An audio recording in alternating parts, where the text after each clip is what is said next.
नाजरीन, जस्टिस मंसूर अली शाह साहब ने बिल्कुल सही कहा था। आज पहला आईनी बेंच टूट गया है और इस्लामाबाद हाई कोर्ट के साबिक चीफ जस्टिस, जो इस वक्त सुप्रीम कोर्ट ऑफ पाकिस्तान के जज बन चुके हैं, जस्टिस आमर फारूक, उनको पहला बड़ा झटका लगा है और जस्टिस मंसूर अली शाह की एक बड़ी जीत हुई है। 26वीं आईनी तरमीम को लेकर जस्टिस मंसूर अली शाह साहब का जो पॉइंट ऑफ व्यू है, उसकी आज सुप्रीम कोर्ट ऑफ पाकिस्तान में एक बड़ी जीत हुई है। इसको हम डिस्कस करेंगे। आप हमारे चैनल को सब्सक्राइब कर लें, बेल आइकन को आपने लाजमी प्रेस करना है और कमेंट बॉक्स में आपने अपनी ओपिनियन लाजमी लिखनी है। दोस्तों, 26वीं आईनी तरमीम का खलफचार एक ऐसी चीज है जो सुप्रीम कोर्ट ऑफ पाकिस्तान से निकलने का नाम नहीं ले रही और हुकूमत इसको कंट्रोल करने में अभी तक नाकाम है। पहले हम बात करेंगे आईनी बेंच के टूटने की और जस्टिस आमर फारूक को लेकर जस्टिस अमीनुद्दीन खान ने क्या कहा।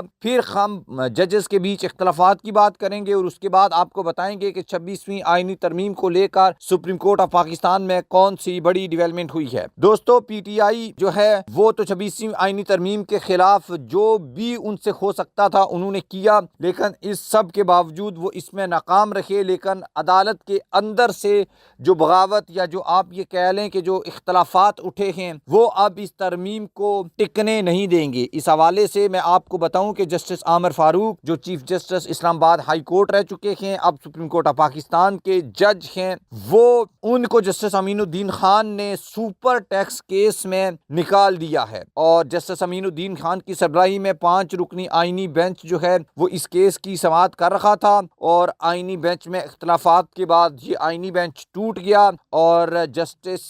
आमर फारूक को लेकर जस्टिस अमीनुद्दीन खान ने कहा कि इस्लामाबाद हाई कोर्ट में जस्टिस आमर फारूक ये केस सुन चुके हैं, इसलिए वो इस केस में नहीं बैठ सकते और उनको बेंच से फौरी तौर के ऊपर निकाल दिया गया और जजेस के इख्तलाफात की वजह से ये आईनी बेंच जो सुपर टैक्स केस को सुन रहा था वो टूट गया है। उसके बाद दूसरी बड़ी और इम्पॉर्टेंट डेवलपमेंट जो 26वीं आईनी तरमीम को लेकर है, उसमें इंसानी हकूक़ के कारकुनान, इससे पहले मैंने आपको बताया था, सियासी जमातें, जजेस, वकला, बार, सिविल सोसाइटी, इंसानी हकूक़, हर तरह की जो तंजीमें हैं, उन्होंने इस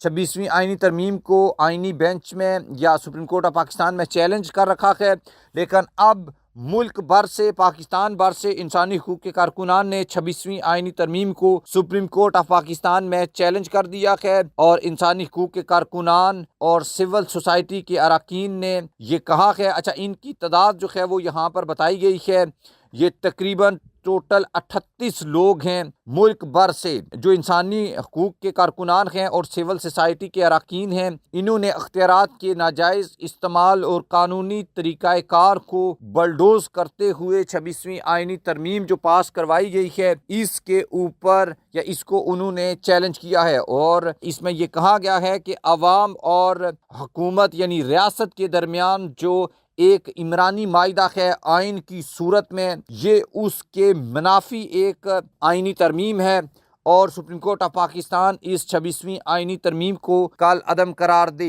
आपको मालूम है कि एग्जेक्टिव, पार्लियामेंट और अदलिया जो इस डेमोक्रेटिक सिस्टम के 3 बड़े सतून हैं, इनमें से 26वीं आइनी तरमीम तीसरे सतून यानी अदलिया को कमज़ोर करने का सबब बन रही है और एग्जेक्टिव बराह रास्त आकर आईनी बेंचेस जो हैं वो बनाते हैं, वो डिसाइड करते हैं और आईनी बेंच के अलावा जजेस की जो भर्ती है उसका तरीकाकार या वो भी बराह रास्त जो है वो यानी इस जो जुडिशल कमीशन है उसके मुताबिक एग्जेक्टिव के पास चला गया है। तो इन सब चीज़ों को लेकर इस 26वीं आईनी तरमीम को कलअदम करार देने की जो एप्लीकेशन है वो आई है और जस्टिस मंसूर अली शाह साहब ने जो बात कही थी ये उसकी बड़ी फतह है कि पाकिस्तान की सिवाय चंद एक मुफाद परस्त लोगों के पूरा पाकिस्तान ये समझता है कि ये 26वीं आईनी तरमीम पाकिस्तान के डेमोक्रेटिक सिस्टम के लिए